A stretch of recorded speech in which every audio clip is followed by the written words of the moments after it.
করবেন, মনে হবে এক প্লেট ভাত খেয়ে ফেলি। আজকে এখন ভাত বসাবো রাতের। তো আজকের ভিডিওটা অনেক বড় করব। হ্যালো এভরিওয়ান, আসসালামু আলাইকুম। সো আমি হচ্ছে রাতের রান্না বান্না করছি। তো অনেকেই পছন্দ করেন, আমাকে বলছিলেন আপু বড় বড় ভিডিও দিবেন, আপনার ভিডিওগুলো অনেক ভালো লাগে। তো তাদের জন্য হচ্ছে আজকে আমি একদম বড় বড় ভিডিও বানাবো।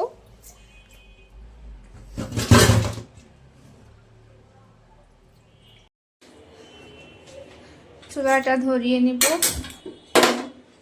ফাইনালি আমার ভাতের চালটা হচ্ছে ধোয়া হয়ে গেছে।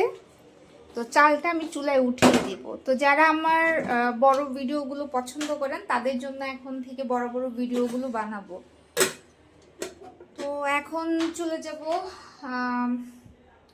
ফ্রিজে কি আছে সেটা দেখতে। এটা কিন্তু রাতের রান্না বান্না, হ্যাঁ। সো এটা হচ্ছে বাইম মাছ। আমি আজকে অনেক কষ্ট করে কাটাকাটি করেছি। তো বাইম মাছটা বের করে আমি এখন এটাকে ভুনা করব।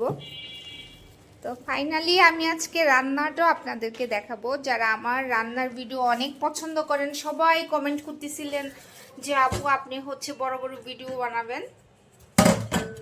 এই হচ্ছে বাইম মাছটা ভিজিয়ে দিয়েছি। এটা হচ্ছে মানে গলতে থাকুক, মানে বরফটা গলতে যতক্ষণ লাগে। তারপরে একটা বাটিতে পানি নিয়ে বসে গেলাম। কি কয়েকটা পেঁয়াজ কেটে নিব। এই যে এই পেঁয়াজগুলো কাটতে বসবো এখন। এক এক করে আমি সবগুলো পেঁয়াজ কেটে নিব।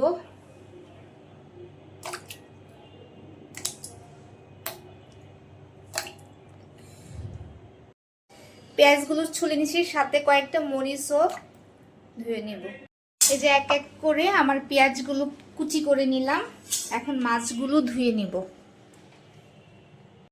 আমি হচ্ছে বাইম মাছটাকে ধুয়ে ভালো করে একদম পরিষ্কার করে নিয়েছি। পেঁয়াজ মরিচ ফালি করে নিলাম। আর সাথে একটা বাটিতে একটু মরিচের গুঁড়া, হলুদের গুঁড়া, এটা হচ্ছে ধনিয়ার গুঁড়া, আর এই পাশেরটা হচ্ছে জিরার গুঁড়া, সাথে হচ্ছে একটু আদা রসুন বাটা। কারণ এইটা মাখায়া যেহেতু রান্না করব একটু গ্রান আসার জন্য, আর পরিমাণ মতো লবণ নিয়েছি। তো এই হচ্ছে আমি মশলাটা ঢেলে দিলাম। তারপরে হচ্ছে আমি এখান থেকে পরিমাণ মতন পেঁয়াজ নিয়ে নিব, পেঁয়াজ আর মরিচ। তারপরে হচ্ছে আমি পরিমাণ মতো একটু তেল দিয়ে দিব। এই যে পরিমাণ মতো আমি একটু তেল দিয়ে দিব। এবং এই মাখাটা কি যে মজা, মানে মাশাআল্লাহ। তো এটা হচ্ছে আমি হাতে মাখাচ্ছি না, কারণ আমার হাতটা আজকে মাছ কাটতে যে কেটে গেছে। কারণ হাতে মাখাইলে হচ্ছে আরো বেশি মজা। হাতটা কেটে গেছে তাই হচ্ছে আমি চামচ দিয়ে ভালো করে মাখাই নিলাম। এখন চুলায় বসাই দেওয়ার পালা। এই যে আমার বাইম মাছটা হচ্ছে ভালো করে মাখানো হয়ে গেছে। আমি চুলা ধরাই নিয়ে এই যে চুলায় বসাই দিলাম। হ্যাঁ, এখন হচ্ছে এটা ডেকে দিব। তারপর রান্না কমপ্লিট করে আপনাদেরকে দেখাবো। তো এবং কি যে মজা, মানে শেষ পর্যন্ত আপনারা আমার ভিডিওটা দেখবেন তাহলে বুঝতে পারবেন। পাশাপাশি সংসারের সব কাজ করতে হয়, তো সব কিছু গুছায় রাখতেছি। এই যে প্লেটগুলো গুছাইলাম, এটাও গুছাইলাম। আর হচ্ছে দেখবো আমার তরকারিটা কতটুকু রান্না হয়েছে। অসাধারণ গ্রান। মানে বাইম মাছটা কিন্তু আমি তেলে ভাজি নেই আগে থেকে। এই যে দেখেন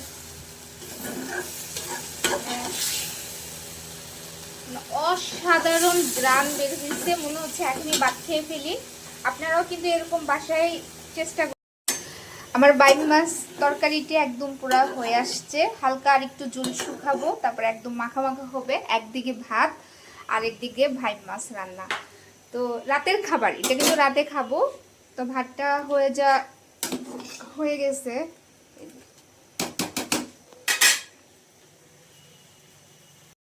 ছোট বোন হচ্ছে একেবারেই লেবু ছাড়া ভাত খেতে চায় না। তো তার জন্য আমাকে এখন একটা ফাইনালি লেবু বের করতে হচ্ছে ফ্রিজ থেকে। এই হচ্ছে আমার লেবু কেটে নিলাম। যেহেতু আমি এক হাতে ভিডিওটা বানাই, তো আমাকে ওইভাবেই প্রসেস করে ভিডিওটা বানাইতে হয়। গরম গরম ভাত, লেবু, আর এই যে বাইম মাছের তরকারি, জোসি একটা কালার না? অনেক মজা, সেই মজা। আপনারা বাসায় এভাবে ট্রাই করবেন, ঠিক আছে?